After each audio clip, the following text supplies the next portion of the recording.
Imam Ali, in the last few years, Islam, in the minds of most people, is associated with violence and terrorism because of the many terrorist attacks carried out by Muslims.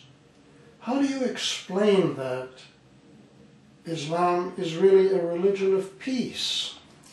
First of all, I think we have to clarify that not everything that Muslims do is the representations of Islam itself.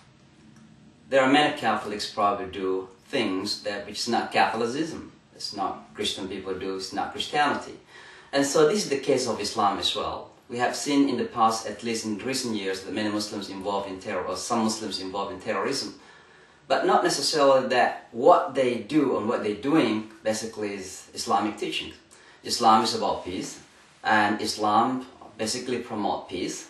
And if we come back to the teachings of the Holy Quran, killing innocents, civilians, is absolutely and strictly prohibited.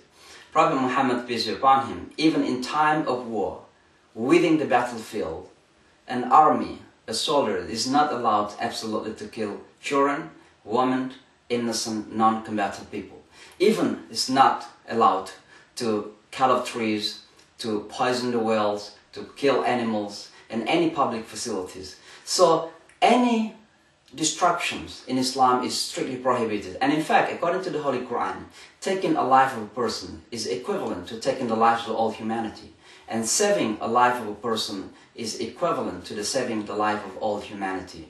And so life in Islam is so sacred, and no one has the right to take the life of any innocent people except the one who created them, the Almighty.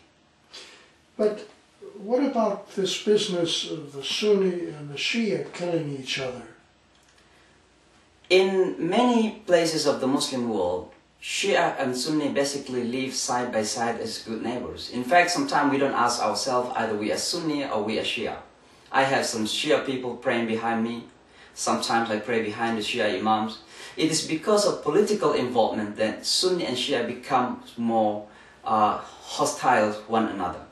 In fact, if we study the history of the frictions of the Muslim community to the Shia and Sunni, it is about politics. It's about who was supposedly to lead the Muslim community after the passing of the Prophet Muhammad, peace be upon him. So there is a minority who tended to say that Ali is supposedly to lead the Muslim community, who is the son-in-law of Prophet Muhammad. But the majority held the opinions that Muslims must elect a leader.